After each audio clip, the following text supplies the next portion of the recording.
Magandang araw sa ating mga tagapakinig.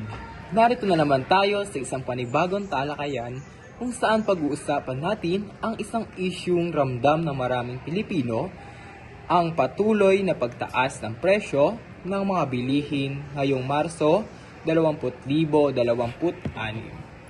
Tama iyan, Jason. Sa mga nakaraang linggo, kapansin-pansin ang pagtaas ng presyo ng ilang pangunahing pangangailangan, tulad ng gasolina, bigas, gulay, karne at maging ang mga pamasahe sa ilang uri ng transportasyon.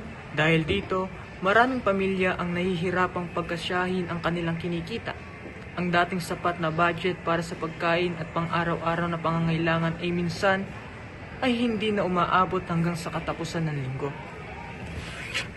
Batay sa datos ng Philippine Statistics Authority o PSA, naitala ang 2.4% inflation rate sa bansa noong Pebrero 2026 na mas mataas kumpara sa 2.0% noong Enero 2026. Ipinapakita nito na patuloy na tumataas ang presyo ng ilang bilihin at serbisyo sa bansa.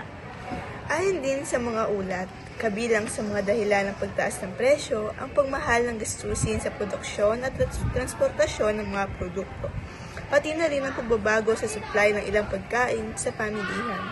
Sa kabila nito, mahalaga pa rin maging maingat sa paggastos. Malaking tulong ang maayos na pagbabudget ng pera at pagbili lamang ng mga bagay na tunay na kinakailangan. Mahalaga ring manatiling mulat ang bawat mamamayan sa mga nangyayari sa ating ekonomiya sapagkat ang pagtaas ng presyo ng mga bilihin ay may direktang epekto sa kabuhayan at pamumuhay ng mga bawat Pilipino.